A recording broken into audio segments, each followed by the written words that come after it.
Hi everyone, Cindy Squirrel here. Well, my potato patch is doing good, really good. I'm happy with it. And the plants you can see are turning a little bit yellow. All their energy is going into making the potato underneath bigger. So that's why the plant is yellowing. It's not dead yet, but the potatoes are sizing up underneath. If all you get is little wee marbles for potatoes, you've picked them too soon. Let the plant do his work.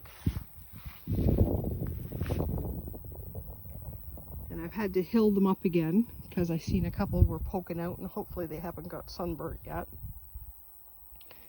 But yeah, these potatoes aren't ready to pick yet.